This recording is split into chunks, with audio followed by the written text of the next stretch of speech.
दत्त धाम में ये कोई हम बहुत प्रचार करने के रूप से कि खूब भीड़ हो इसलिए नहीं कह रहे हैं, लेकिन आज के कलिकाल में भी दत्त धाम जैसा स्थान है जहां पर व्यक्ति से केवल ये कहा जाता है कि आप तो केवल 16 महीने अनुष्ठान कीजिए, 12 महीने अनुष्ठान कीजिए, आपका भोजन प्रसाद रहना सहना यहां तक कि अनुष्ठान में प्रयोग होने वाली प्रत्येक सामग्री भी स्थान से मिलती है, आपको कुछ नहीं करना, आप तो केवल समय देकर के जप कीजिए, अपना अनुष्ठान कीजिए।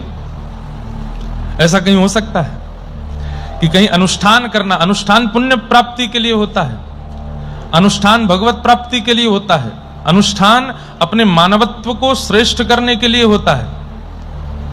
और आज के समय में अनुष्ठान भी इसलिए नहीं करते लोग कि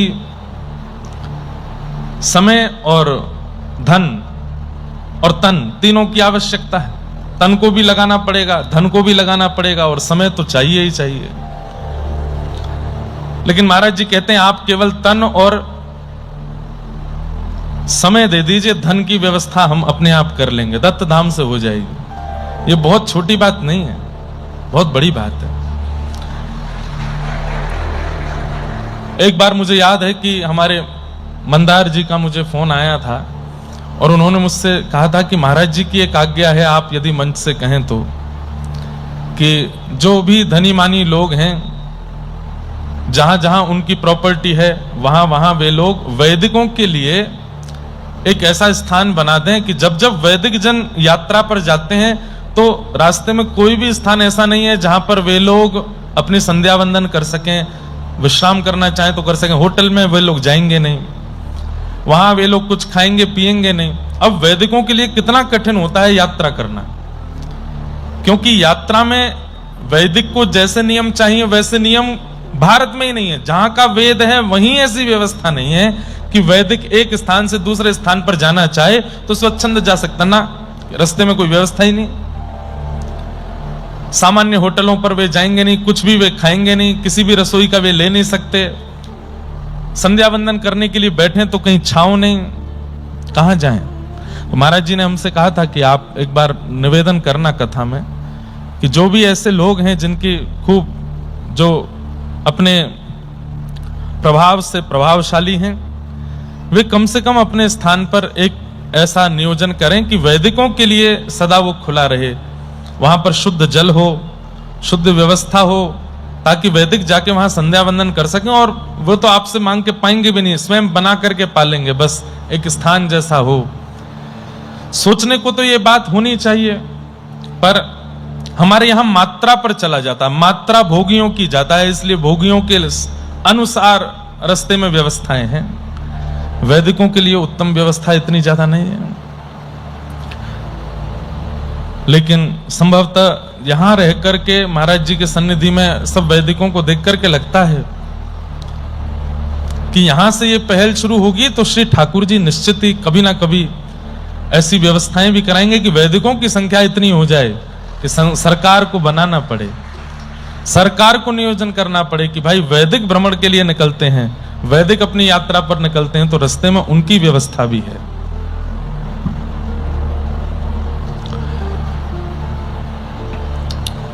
तो सब हम बहुत जगह गए हैं, अपने 28 वर्ष की आयु में बहुत कुछ, ऐसा भी नहीं कहेंगे बहुत कुछ अनुभव किया, लेकिन हाँ फिर भी बहुत हद तक कर लिया। जो लोग 60 वर्ष में भी नहीं कर पाते 28 वर्ष में कर लिया। लेकिन ऐसे करुणा चित्त में भर करके महापुरुष बहुत कम मिले हमें, उनमें से एक हमारे पूज्य महाराज जी हैं। इतनी करुणा है आपके चित्त में, इतना हृदय आपका पवित्र और निर्मल है, और सबसे बड़ा दया से भरपूर है सबके प्रति। ये सब देख करके मन बड़ा प्रसन्न होता है।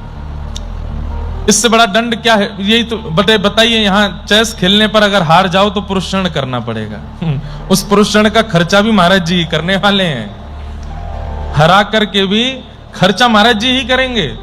हमारे एक पंडित जी हैं, वो हारे हुए हैं 2 साल पहले के, अभी तक पुरस्करण नहीं किया है।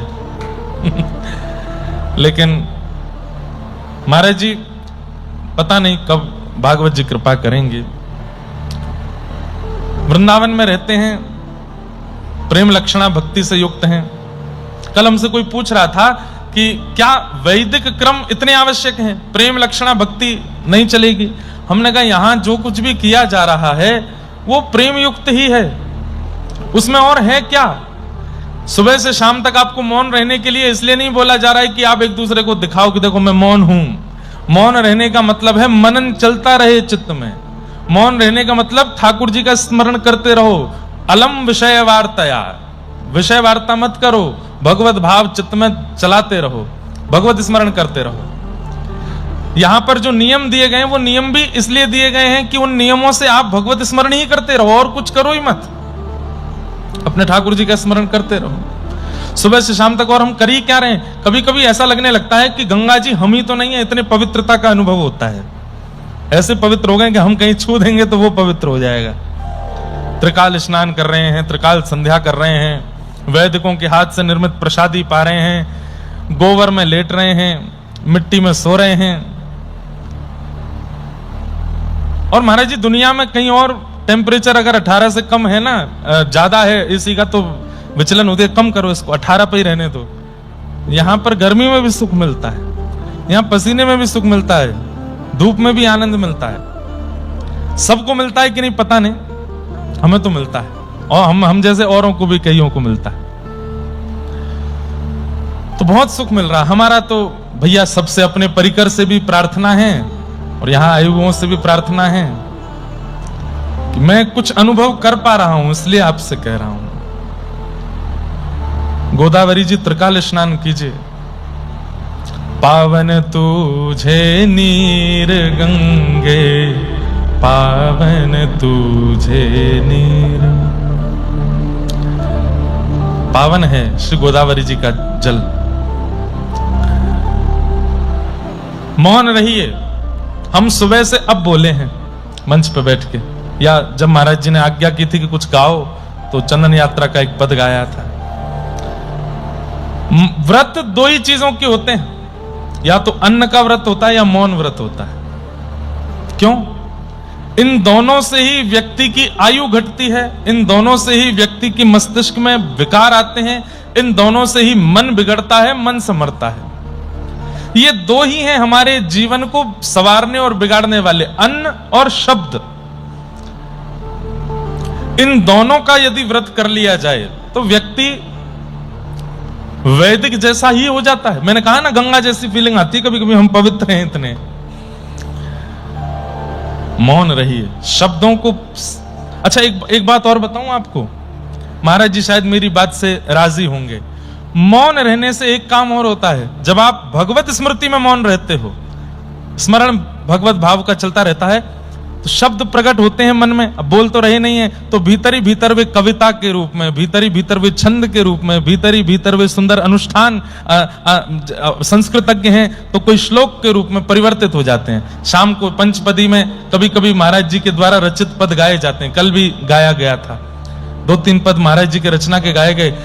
समझ आता है कि ये रचना वही कर सकते हैं जिनके पास शब्द का भंडार हो। अब जो व्यक्ति बोल ही नहीं रहा है, मौन है, उसके पास तो भंडार का पारावार होगा शब्दों का।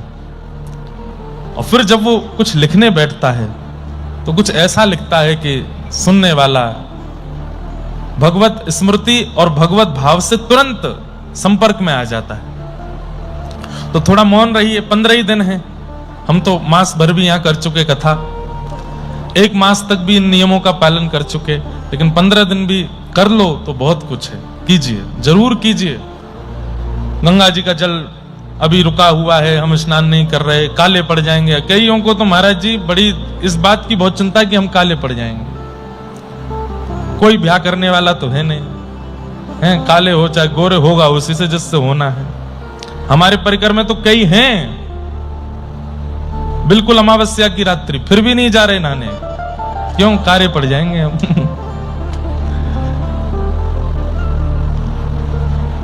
सुबह सुबह गायत्री जब मैं आज से महाराज जी ने नियम दिया तो बैठे थे। गायत्री मैया का इस बार, पहले तो इतना बड़ा चित्र प्राप्त हुआ था, इस बार तो बिल्कुल बड़ा स्वरूप दिया हमारे विकास गुरु जी ने। ऐसा लगता है सामने गायत्री मैया ही बैठी हैं। कितनी बार महाराज जी गायत्री करते करते ऐसा अनुभव हुआ कि जैसे आंख की पलक हिली मैया की। कितनी बार ऐसा लगा कि मानो जैसे ऐसे देखा है। थोड़ा सा आलस में हम ऐसे बैठ गए तो जैसे माँ मानो ऐसे कह रही हैं, हम यहाँ सीधी बैठी हैं, तुम ऐसे कैसे हो रहे, सीधे बैठो। तो सीधे मानो जैसे जो भी कुछ अनुभव वहां पर थोड़ा आलस से आ रहा था ना, तो उसमें भी माँ संभाल रही थी, करो। भविष्य में बंधुओं एक बात सुनिएगा, जीवन में बहुत परिस्थितियां आएंगी, ऐसी ऐसी परिस्थितियां आएंगी कि आपको तोड़ दिया जाएगा। ये जप रूपी कमाई ही काम आने वाली है उस समय पर। जितना भगवान नाम जप लोगे, जितना गुरु मंत्र जप लोगे, जितना भगवत मंत्रों का जाप कर लोगे, हर परिस्थिति में सम रहना सिखा देता है ये जप। इसलिए इस भूमि पर आकर के निश्चित ही अनुष्ठान कीजिए। ये अनुष्ठान की भूमि है, यहां हो जाएगा। घर पे जाके करना भी चाहोगे तो नहीं हो पाएगा, यहां हो जाएगा, क्योंकि वातावरण में है ना। हमारे यहाँ का वातावरण नहीं है, कैसे कर पाओगे वहां? बंबई में चाहो राधा राधा राधा जपू, नहीं जप पाओगे। वृंदावन में अपने आप जप लोगे, पेड़ पे भी राधा लिखा होगा, दीवार पे भी राधा लिखा होगा, चलते फिरते रिक्शा वाले भी राधे राधे बोलते हुए चल, तो वहां राधा नाम सहज हो जाएगा, क्योंकि वातावरण में है। ऐसे ही दत्त धाम में अनुष्ठान वातावरण में, यहाँ की हवा में है। और यहाँ का अनुष्ठान कोई सांसारिक प्राप्ति के लिए नहीं है, भगवत प्राप्ति के लिए ही है। हम हमारे गिरधर लाल जी और प्रेमी हो जाएं, भागवत जी की सेवा में और ज्यादा निष्ठा प्रकट हो जाए, इस भाव से ही यहाँ पर अनुष्ठान करते हैं और वो यहाँ सफल होगा। इसलिए कीजिए। आज दूसरा दिन, द्वितीय दिन। अब तो देखो 15 दिन की रह गई थी कलकत्ता, अब 14 दिन की रह गई है बस। अब धीरे धीरे 13, 12, 11, 10, 9, 8, 7, 6, 5, 4, 3, 2 विश्राम। अपने आप कब कब में निकल जाएंगे समय पता ही नहीं चलेगा। इसलिए जितना समय है खूब प्रेम से करिए, सुंदर कथा सुनिए। 22 तारीख से महाराज जी रासलीला का क्रम, 22 तारीख से 26 तक, 22 से 26 तक यहाँ रासलीला भी है संध्या काल में। और उसके बाद में 4 तारीख तक रोज यहाँ पर सुंदर सुंदर कलाकार आएंगे अपनी वाणी से सुंदर। आज हमारे एक भैया तो आ गए हमारे, आज आप सुनाएंगे शाम को। हाँ, थोड़ा सा पंचपदी में भी आप खूब आनंद करते हैं, इतना सुंदर गाते हैं, इतना सुंदर आप सब अपना भाव प्रस्तुत करते हैं। सबसे बड़ी बात, अपने गुरु स्थान के प्रति इतने निष्ठावान होकर सुबह सुबह जब मैं स्नान करके आया 6 बजे, दत्त प्रभु के सामने, संभवतः बहन भाई ही होंगे, सा का आलाप लगा रहे थे। और वो आलाप ऐसा लग रहा था कि मानो दत्त प्रभु बैठ करके बिल्कुल सुन रहे हैं और बिल्कुल आनंदित हो रहे हैं। मतलब बहुत अद्भुत माहौल होता है, रोज कुछ कुछ अलग अनुभव होते हैं यहाँ पर, बहुत अच्छा लगता है। इसलिए भैया जो बाहर से आए हैं यहाँ पर, खाली पीली केवल रोटी चावल उड़ाओ मत, कुछ करके भी जाओ, थोड़ा यहाँ पर इन्वेस्टमेंट करके जाओ, फल अच्छा मिलेगा उसका। बस मौन ही तो रहना है, बस स्पर्श में ही तो रहना है, और थोड़ा जप ही तो करना है, कर लीजिए, परिक्रमा कीजिए दत्त प्रभु की, खूब आनंद होगा। तो हम आप सब लोग श्रवण कर रहे थे श्री सूरदास जी का मंगलमय चरित्र। और कल हम लोगों ने श्रवण किया कि श्री सूरदास जी को गुरुदेव की प्राप्ति हुई। एक बहुत सुंदर पद है, दरबारी लोग सदगुरु शरण में। महाराज जी, सरस निकुंज में कथा होती है जयपुर में, इतना प्रिय लगता है मुझे ये पद। वहां के एक आचार्य हुए सरस माधुरी शरण जी,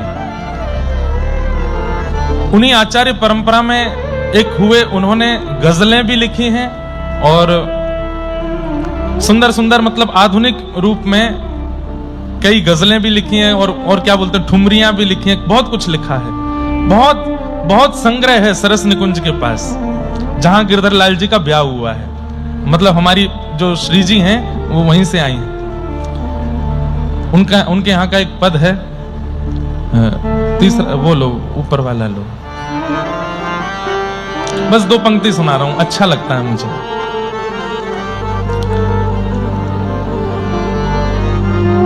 सद्गुरु शरण में सभी फल मिलेंगे, गुरु मिल गए तो युगल भी मिलेंगे। सद्गुरु शरण में सभी फल मिलेंगे, गुरु मिल गए तो युगल भी मिलेंगे। सद्गुरु शरण में सभी फल मिलेंगे, गुरु मिल गए तो युगल भी मिलेंगे। सद्गुरु शरण में सभी फल मिलेंगे, गुरु मिल गए तो युगल भी मिलेंगे। 35 वर्ष की आयु में जाकर के श्री सूरदास जी महाराज को गुरुदेव की प्राप्ति हुई और गुरुदेव के रूप में श्रीमद् वल्लभाचार्य महाप्रभु मिले हैं। आज तक केवल दीनता के पद गाए थे, आज तक केवल शरणागति के पद गाए थे, केवल अपने आप को मैं ऐसा हूं, मैं हीन हूं, मैं योग्य नहीं हूं, केवल इन्हीं भावों से युक्त पद गाते थे श्री सूरदास जी। लेकिन आज 35 वर्ष की अवस्था में गुरुदेव की प्राप्ति हुई। गुरुदेव ने आज्ञा की, जाओ यमुना स्नान करके आओ। और यमुना स्नान करके जैसे ही कान में गुरु मंत्र दिया, ब्रह्म संबंध कराया और कहा सूरदास गाओ, और श्री सूरदास जी महाराज लीलाएं गाने लगे। जिस लीला का कभी अनुभव नहीं किया, जिस लीला का कभी श्रवण नहीं किया, वो लीला दिखने लगी सूरदास जी को। नन्हे से गोपाल जी हैं, नन्ही से श्री जी हैं, श्री यशोदा मैया कैसे सुंदर रोका कर रही हैं, ये सब दर्शन सूरदास जी को होने लगा। मानो सूरदास जी के नेत्र सजल हो गए, चरणों में प्रणाम करके यही बात कह रहे हैं।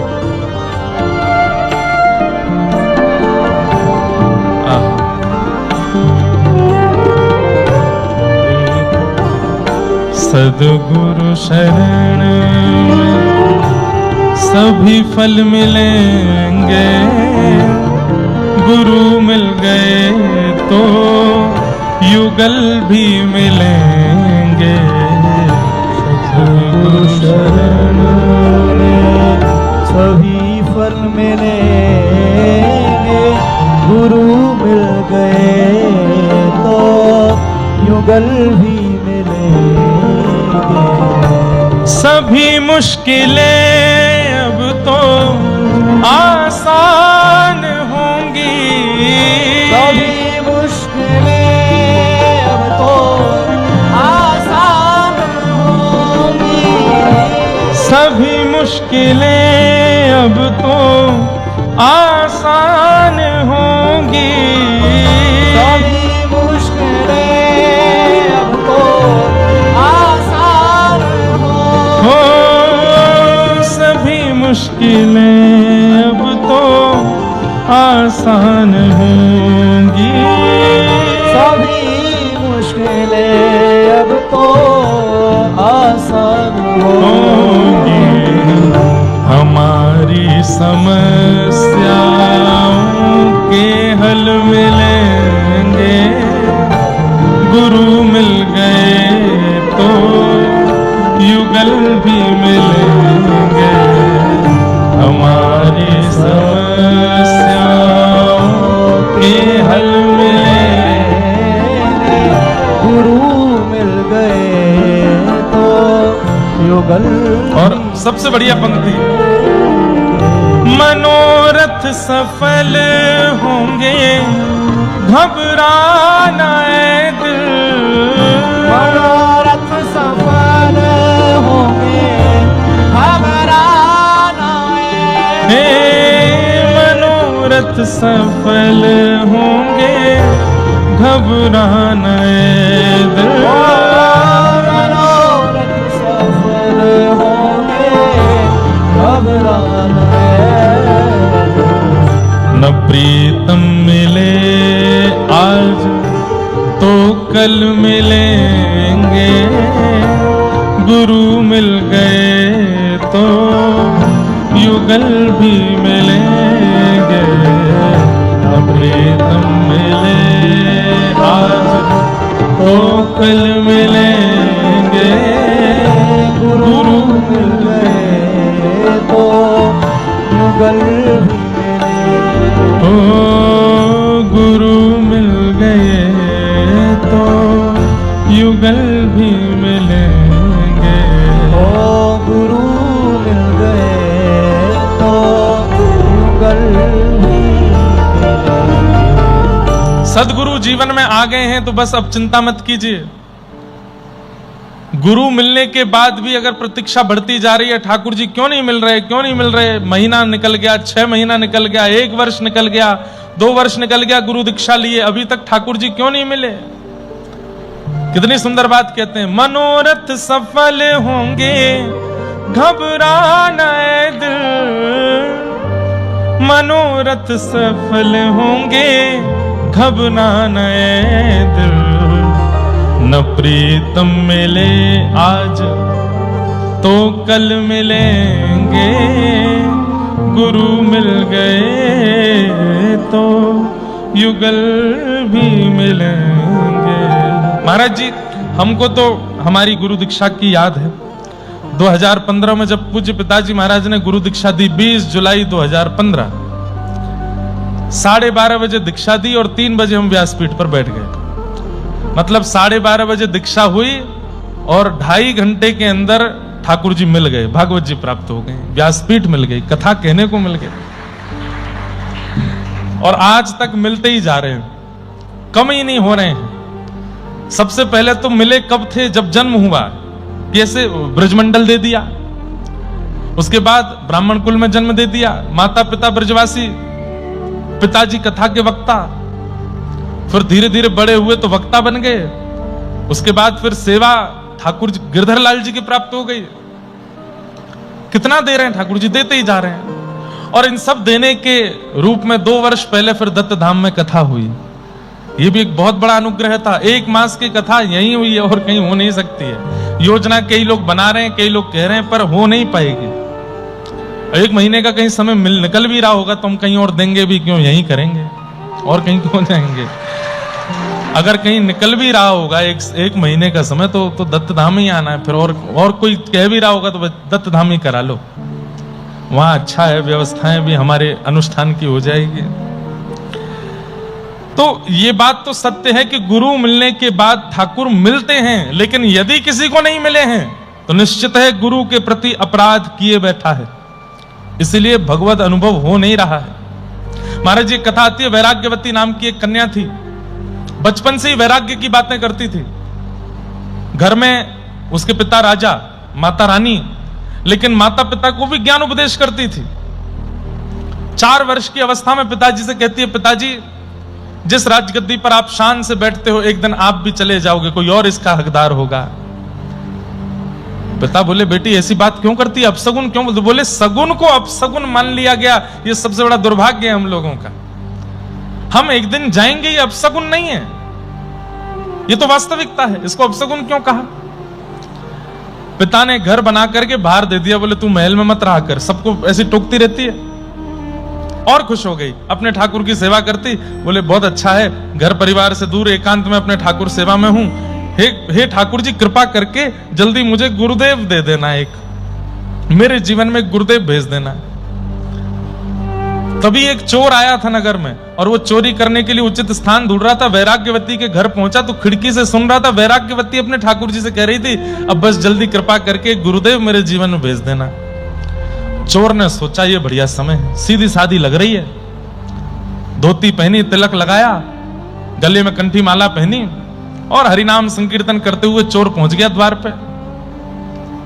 अरे बहुत प्यासा हूं, भूखा हूं, कोई जल पिलाएगा, कोई भोजन कराएगा? वैराग्यवती ने देखा संत भेष में कोई आया है, ध्यान से सुनना, बहुत अच्छी कथा है। अरे महाराज जी घर में पधारिए ना भीतर, मैं आपको कुछ खिलाती हूँ पिलाती हूँ। अरे नहीं बेटी, प्यास तो बहुत लगी, भूख तो बहुत लगी, लेकिन मैं खा नहीं सकता। बोले क्यों? मेरा नियम है, मैं दीक्षा दिए हुए शिष्यों के हाथ से ही खाता हूं, उन्हीं के हाथ से ही पान करता हूं। अब मेरे दीक्षित शिष्य तो बहुत दूर रहते हैं, अब मैं भूखा प्यासा यहां पहुंच गया हूं, कैसे करूं, क्या करूं, मुझसे तो रहा नहीं जा रहा। चोर था। तो वैराग्यवती नेत्रों में आंसू भर लाई और अपने ठाकुर की ओर देखने लगी। ठाकुर जी कितनी जल्दी सुनते हो आप। मैंने अभी कहा कि मुझे सदगुरु दे दो और आपने भेज दिए।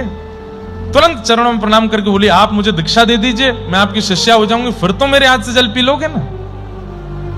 हाँ, ये तो हो सकता है, तो दे दीजिए दीक्षा। कंठी पहना दी, मंत्र बोल दिया, कोई भी नाम बोल दिया भगवान का, और लाओ बेटी जल दे दो। जल ले आई। गुरुदेव आप मेरे गुरु हो गए, आज्ञा कीजिए, मैं क्या सेवा करूं। बोले, बेटी हमारे आश्रम का बहुत बड़ा उत्सव होने वाला है, सब शिष्य अपने गुरुदेव के आश्रम में कुछ संपत्ति भेंट करने के लिए ले चल रहे हैं, तुम्हारे पास जो भी बहुमूल्य हो ले चलो। अब वैराग्यवती थेड़ी, उसने तो महाराज कुछ छोड़ा ही नहीं, सोना चांदी जितना था घर में सब एक जगह भर दिया। चलिए गुरुदेव आपके साथ, बेटी लाओ ये मुझे दे दो, मैं पकड़ लेता हूं। लेके चले गए। वैराग्यवती तो चरणों की ओर देख रही है, अपने गुरुदेव के प्रति पूर्ण निष्ठा, यही मेरे आचार्य, यही मुझे ठाकुर जी से मिलाएंगे। अब चोर सोचे कि यार ये तो पीछे ही पड़ गई है, संगे ही चली जा रही है सब जगह। अच्छा वैराग्यवती, अब भगवान से मिलने का समय आ गया है। बोले, क्या करना पड़ेगा। बोले, हम तुम्हें एक पेड़ से बांध देते हैं और जब तक हम नहीं आवे तब तक इससे बंधी रहना, हम ठाकुर जी को लेके आते हैं। वैराग्यवती बोली, जो आज्ञा। बंध गई पेड़ से। 4 दिन निकल गए, चोर तो भाग गया धन लेकर के। वैराग्यवती वहीं खड़ी है बंधी हुई कि मेरे गुरुदेव आ रहे होंगे ठाकुर जी को लेकर के। यहां राजा ने पता करवाया कि बाहर हमारी बेटी रहती है दूसरे घर में, देखो तो कैसी क्या। तो पता चला 4 दिन से तो उसके अते पते नहीं। पूरी सेना ने खोजा, तब जाकर के जंगल में वैराग्यवती मिली।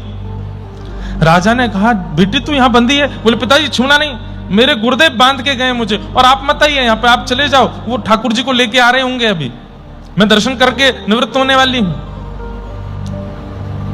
अरे बेटा, ये तुझसे किसने कह दिया, कौन गुरु, कहां क्या हुआ, ये सब कुछ नहीं है। नहीं आप विक्षेप मत डालो, मैं बस ठाकुर जी से मिलूंगी। अब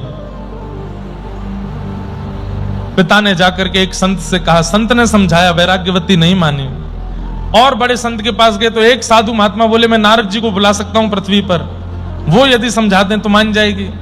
नारद जी आ गए, करताल वीणा लेकर के नारद जी सामने प्रकट हो गए। वैराग्यवती बोली, आप संभवतः भगवत हरिदास वर्य श्री नारद जी हैं। जी बड़े, ये तो होना ही था, मैंने कथा में सुना है, नारदो देव दर्शन से पहले नारद जी का दर्शन होता है। अब ठाकुर जी का दर्शन होने वाला है, इसीलिए आप आए हैं ना। नहीं बेटा, इसलिए तो नहीं आया हूं, बल्कि मैं तुम्हें सच्चाई बताने आया हूं कि जिसको तुमने गुरु मान लिया है वो तो चोर है, वो तो चोर है। वैराग्यवती ने आंख बंद कर ली। नारद जी बोले, क्या हुआ। बोले, मेरे गुरुदेव के प्रति उल्टी सीधी बात बोलने वाला, उनके ऊपर आक्षेप करने वाला, चाहे नारद भी क्यों ना हो, मैं नहीं देखूंगी, चले जाओ आप यहां से। मेरे गुरु के प्रति आप चोर क्यों कह रहे हो। अरे वो चोर ही है। वैराग्यवती बोली, मुझे छूना नहीं तो मैं आत्म अग्नि प्रकट करके जल के भस्म हो जाऊंगी और यहां से नहीं जाऊंगी जब तक मेरे गुरु नहीं आएंगे। नारद जी बोले, राजा तुम घबराओ नहीं, हम महादेव को लेके आते हैं, देवादिदेव महादेव आके समझाएंगे, उनकी बात तो मानेगी। साक्षात त्र्यंबकेश्वर भगवान प्रकट हो गए, सामने महादेव खड़े हैं और वैराग्यवती देख रही है, आप संभवतः महादेव हैं।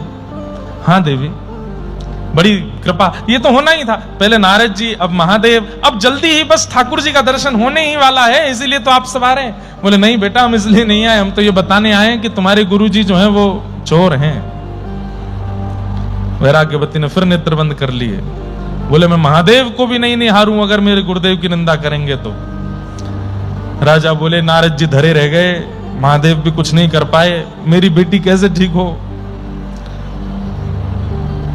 महादेव बोले, अब तो रुको, हम नारायण को ही लेके आते हैं। ईगो पे बात आ गई है हमारे। शंख चक्र गदा पद्मधारी गरुड़ पर बैठ के नारायण प्रकट हो गए सामने, और प्रकट होकर के बोले, वैराग्यवती नेत्र खोलो। नेत्र खोल करके देखा तो साक्षात परमात्मा खड़े हैं। अब तो नतमस्तक हो गई, जय हो, कृपा हो गई। ये तो मुझे पता था मेरे गुरुदेव की निष्ठा का फल मिलेगा। नहीं, हम तो ये बताने आए हैं कि तुम्हारे गुरु जो हैं वो चोर हैं। बोले, मेरे गुरु यदि चोर हैं, ऐसा कोई भक्त बता दीजिए जिसको दीक्षा के 7 दिन के अंदर नारद जी, महादेव और नारायण तीनों दिखे हो। मुझे दिखे हैं, ये मेरे गुरुदेव की कृपा है।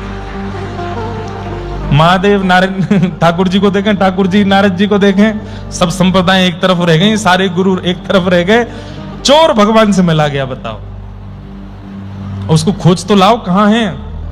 महादेव बोले मैं जाता हूं। ध्यान लगाया, श्रृंगी भृंगी से पूछा ढूंढो कहां है। पता चला पास के नगर में चोरी कर रहा था। महादेव पहुंच गए। आधी रात में एक घर में घुस रहा था, तुरंत महादेव त्रिशूल लेकर के डमरू लेके सामने खड़े दिखे। चोर घबराया, बोले आप तो महादेव हैं। बोले तूने अभी अभी किसी वैराग्यवती को दीक्षा दी थी? अच्छा, वो राजा की बेटी? बोले हाँ। अब उसको तो ऐसी मैंने कोई दीक्षा विक्षा, मैं कोई गुरु थोड़ी, मैं तो चोर हूं।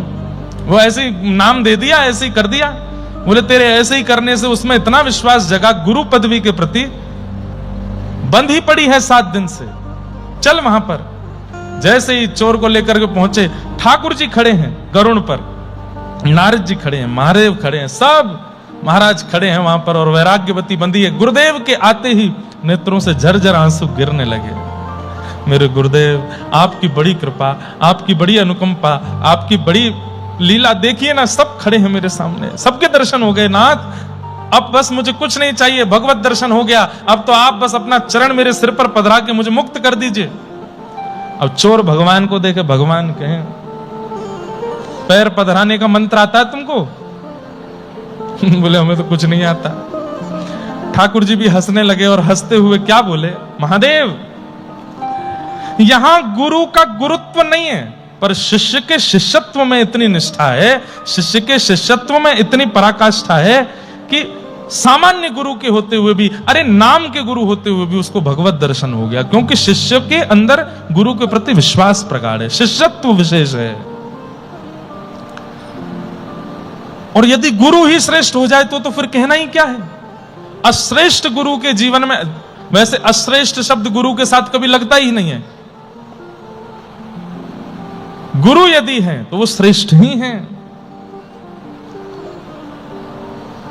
हर दिन गिना कीजिए, दीक्षा के बाद कितने दिन हो गए शरणागति हुए, बस अब मिलेंगे, अब मिलेंगे, आज का दिन और देखते हैं, आज और देखते हैं, आज और देखते हैं, ऐसे करना पड़ेगा। और गुरु को परब्रह्म मानते हुए करते रहो, ये एक दिन प्रकट होंगे सामने, ठाकुर जी को आना पड़ेगा। गुरु शब्द में सामर्थ्य है भगवत दर्शन कराने की। आज सूरदास जी को हो गए, बिना नेत्र के हो गए, बिना नेत्र के हो गए। सूरदास जी महाराज बोले भगवान अब मुझे कहीं नहीं रहना, अब आप अपने साथ ही ले चलो। तो श्रीमद वल्लभाचार्य महाप्रभु सूरदास जी को पहली बार लेकर के गोकुल आए, और गोकुल में अपने सेवा के ठाकुर जी के दर्शन कराए। श्री नवनीत प्रियालाल जी आज भी विराजमान है नाथ द्वार में। एक हाथ में मक्खन है, और एक हाथ में जो ये नीचे हाथ है लड्डू गोपाल जी के, जो हाथ में यहां पे ये तो मक्खन है, और जो नीचे हाथ है इसमें भी कुछ रखा रहता है, वो क्या है? मिट्टी का पात्र होता है ना, उसको क्या बोलते हैं? कुल्हड़, हमारे यहां कुल्हड़ बोलते हैं, और जगह सकोरा बोलते हैं। और क्या बोलते हैं आपके यहां? क्या बोलते हैं मिट्टी के पात्र को जिसमें जल आदि पिया जाए? हैं? नहीं, सकोरा ही तो बोलते हैं। तो श्री ठाकुर जी का जो नीचे वाला हाथ है उसमें आधी छाछ भरा हुआ सकोरा है हाथ में, और ऊपर वाले हाथ में मक्खन है, वो नवनीत प्रियालाल जी। और ये भेद भी सूरदास जी ने बताया। जैसे ही सूरदास जी को लेकर के गए हैं और कहा सूरदास जी सामने हमारे सेवा के ठाकुर जी नवनीत प्रियालाल बैठे हैं, कैसी झांकी है जरा देख के बताओ। नेत्र नहीं है, मैंने कल बताया था नेत्रों की पुतली भी नहीं है, आकृति भी नहीं है सूरदास जी के, केवल श्वेत श्वेत, आंख खुलती है तो बस सफेदी दिखाई देती है। और सूरदास जी गा रहे हैं, आहा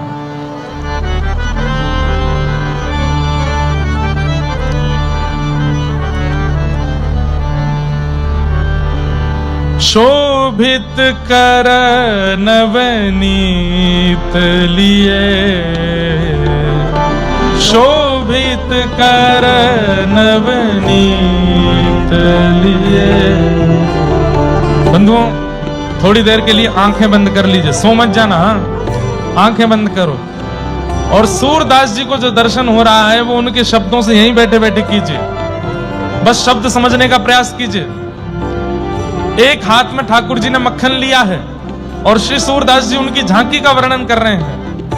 शोभित कर नवनीत लिए, शोभित कर नवनीत घुटरून चलाता रेणुतना मंडित, घुटरून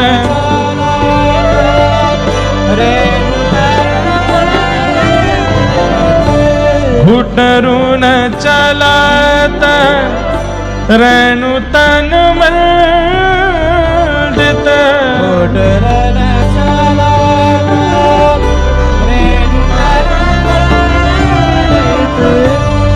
मुख दधिलेप किए, मुख दधिलेप किए। बंधुओं, मान लीजिए कि ये नवनीत प्रियालाल जी बैठे हैं, सामने सब दर्शनार्थी खड़े हैं और सूरदास जी विपरीत दिशा में मुंह करके बैठे हैं। नेत्रहीन को क्या पता कि कहां बैठे हैं ठाकुर जी। पूरी दुनिया इधर की तरफ मुंह करके बैठी है, वो दुनिया की तरफ मुंह करके बैठे हैं और गा रहे हैं कि मेरे गुरुदेव के ठाकुर जी कैसे हैं। शोभित कर नवनीत लिए, शोभित कर, सब लोग गाओ। हे घुटरून चलाता रेणुतन मंडित, घुटने से चल रहे हैं, सारे अंग पर व्रजरज लगी हुई है। मुख दधिलेप किए, मुख, गाल पर दही लगी है, नाक पर दही लगी है, माथे पर दही लगी है। कैसे सुंदर ठाकुर जी। शोभित कर नवनीत लिए, शोभित कर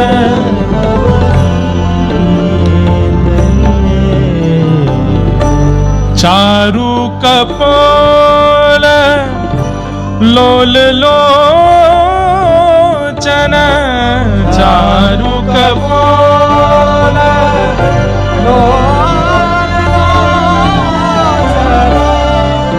चारु कपोल मतलब ठाकुर जी के गोल मटोल गाल हैं, खूब गोल गोल गाल हैं, चमक रहे हैं। और लोल लोचन यानी कि गोल गोल आंखें हैं और कैसी हैं, कमल जैसी हैं। खूब बड़ी बड़ी आंखों से ठाकुर जी टुकुर टुकुर देख रहे हैं। चारु कपोल लोल लोचन, चारु कपोल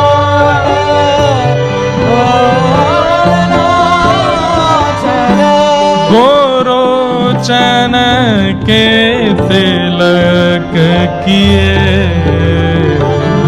गोरोचन के। हमारे महाराज जी 2015 में दास के पूज्य नाना जी, उन्होंने हमको व्यासपीठ पे पूज्य पिताजी, नाना जी और हमारे गुरुदेव सबने मिलके बिठाया।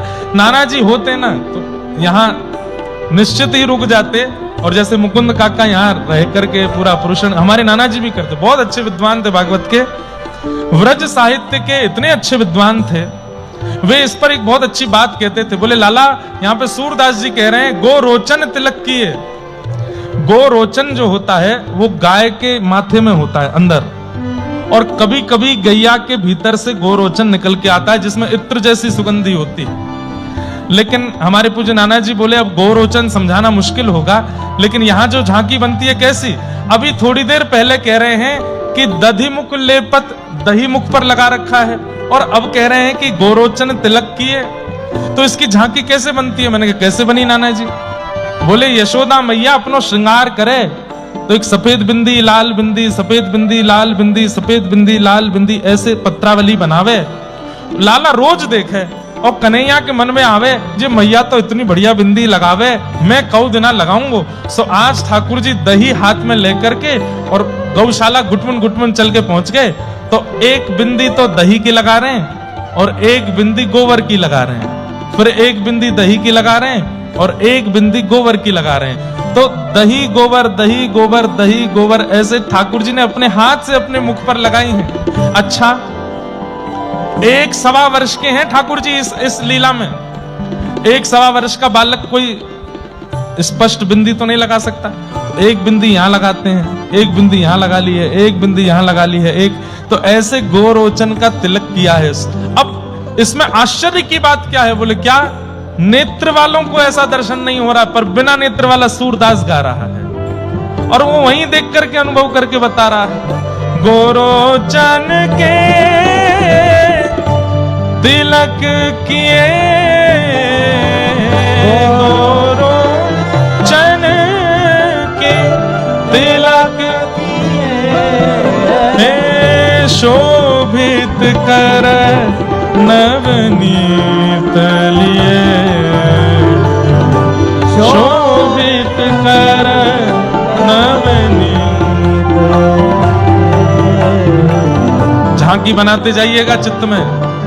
घुटने से चल रहे हैं, एक हाथ में मक्खन है, मुख पर दही और गोबर लगा हुआ है, तन पर रज लगी हुई है और उसके आगे क्या वर्णन कर रहे हैं श्री सूरदास? लट लटकनी मनो मत मधुप गण, लट लटकनी मानो मत मधुप। इतना सुंदर भाव है, क्या बताऊं मैं। सूरदास जी कह रहे हैं मानो ठाकुर जी का मुखमंडल जो है वो नील कमल है और उस मुख पर जब भगवान के घुंघराले केश कभी कभी नेत्रों के आगे मुखमंडल गाल पर आ रहे हैं तो ऐसा लग रहा है मानो नील कमल के ऊपर भौरे मंडरा रहे हो, मतवाले भौरे मंडरा रहे हैं। मधुमत लट लटकनी मानो मत मधुप गण, लट लटकनी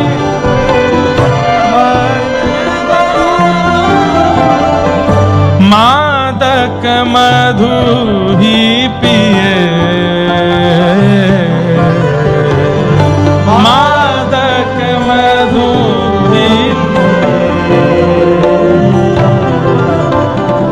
बड़े बड़े केश हैं ठाकुर जी के और बड़े केशों की अधिकतर बेणी चोटी पीछे बनाई जाती है, पर यशोदा मैया लाला की चोटी यहां बनाती हैं, सिर के ऊपर सारे बाल इकट्ठे करके यहां पर चोटी बनाती है।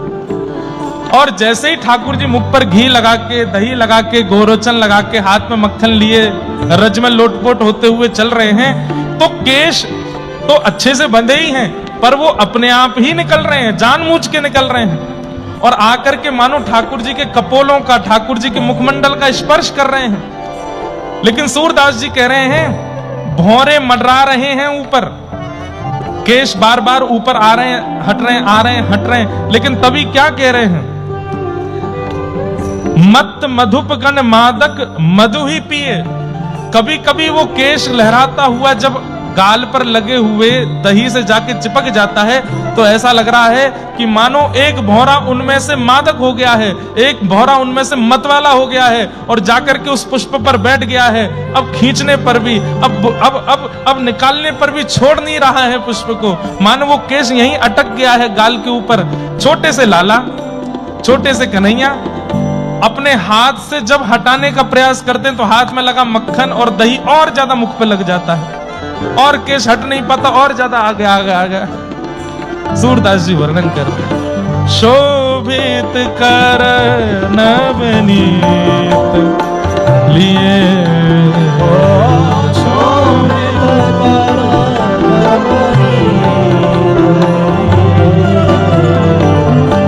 कठुला कंठ वज्र के रही नख, कठुला कंठ वज्र के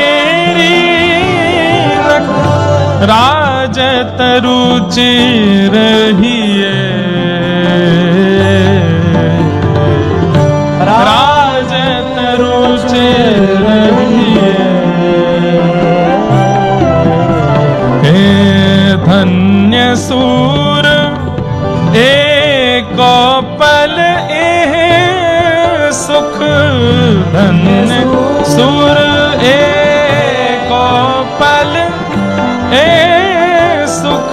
धन्य सूर, एक पल ये है सुख धन्य सूर,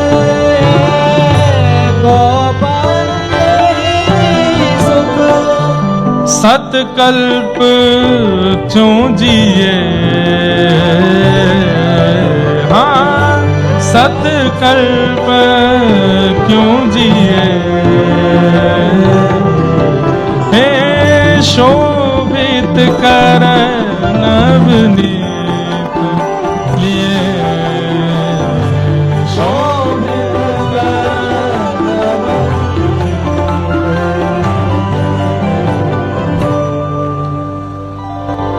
ऐसा वर्णन वल्लभाचार्य महाप्रभु कह पड़े कि अरे भैया इतने दिन से हम सेवा कर रहे, लेकिन ऐसा अनुभव, ऐसी झांकी, ऐसी भावना तो हमारे चित्त में नहीं बनी। अरे सूरदास, तैने पहली बार आते नवनीत प्रियालाल जी को देख करके इतनी झांकी का वर्णन कर दिया।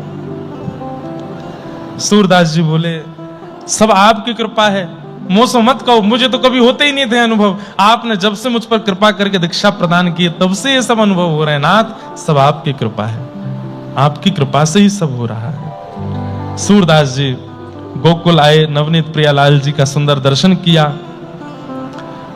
और फिर श्रीमद महाप्रभु इनको गोवर्धन लेकर के गए और गोवर्धन में जब श्रीनाथ जी का दर्शन किया, एक भुजा ऊपर दूसरी भुजा कटी पर, जैसे ही श्रीनाथ जी के रूप का दर्शन किया, सूरदास जी तो भाव विह्वल हो गए और देखते रह गए बस उसी झांकी को। और बस अब कह दिया कि अब मैं कहीं और नहीं जाना चाहता, हे गुरुदेव कृपा करो, अब सदा इसी गिरिराज जी की तलेटी में ही रहना है, गोवर्धन में ही रहना है। और तब एक पद और गाया। अब सूरदास जी का चरित्र है तो पद ही पद है, लेकिन मैं गाऊंगा थोड़ी देर बाद में। नाचो बहुत गोपाल, अब मैं नाचो बहुत गोपाल, काम विषय को पहले चोलना, कंठ विषय की माल, अब मैं नाचो बहुत गोपाल।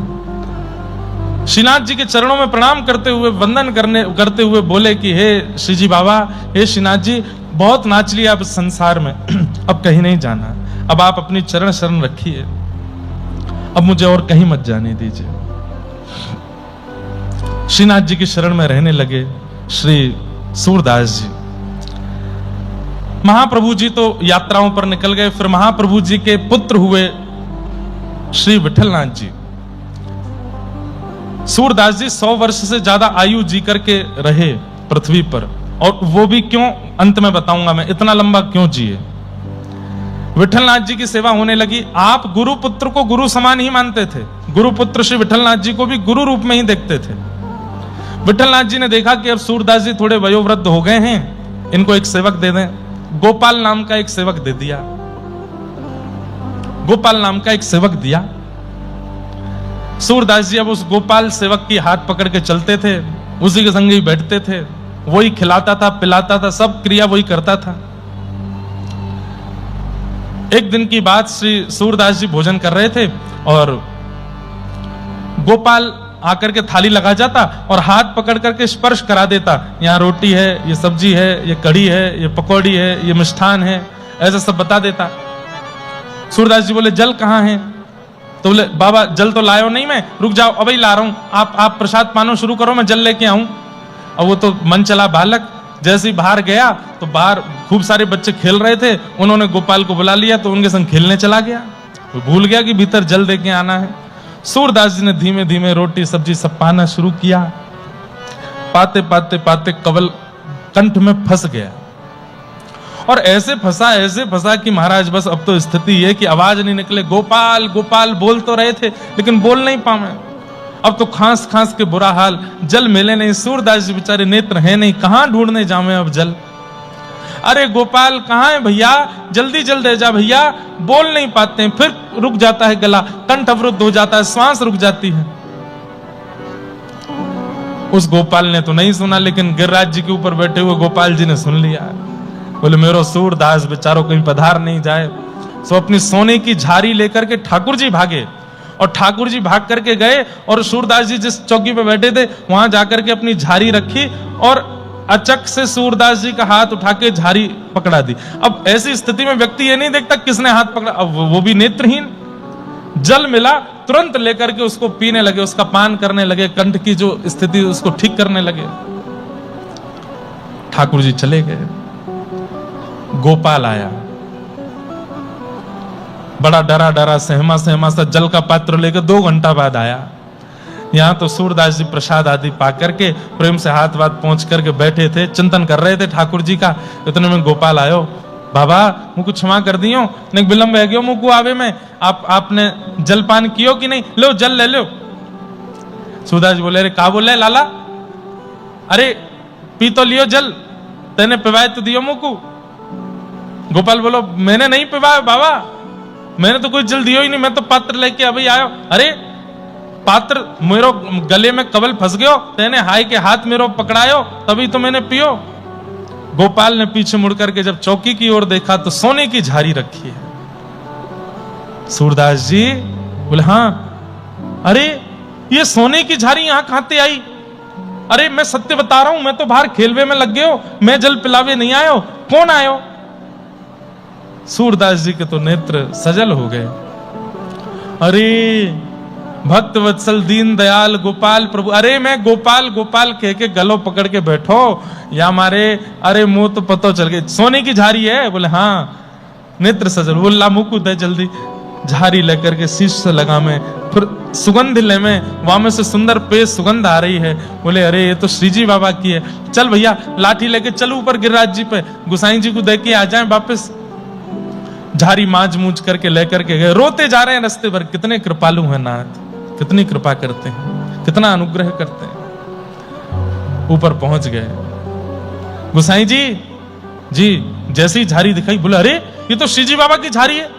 सूरदास जी आपके पास कैसे है? झारी मतलब जल पीने का पात्र।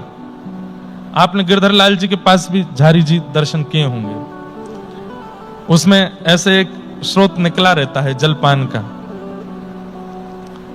आपके पास कैसे आई? तब पूरा वृत्तांत बताया तो गुसाई जी भी भावुक हो गए। कितनी कृपा, कितना प्रेम करते हैं सूरदास जी से। अच्छा बंधुओं, मैं बता ही देता हूं कि सूरदास जी इतनी लंबी आयु क्यों जिए। सूरदास जी ने ठाकुर जी से वरदान मांगा है। ठाकुर जी प्रकट नहीं हुए अभी तक उनके सामने, लेकिन उन्होंने एक ही वरदान मांगा है कि नाथ मैं भक्त हूं, आप मेरे स्वामी हैं, इसके लिए मुझे आपको कुछ भेंट देनी है।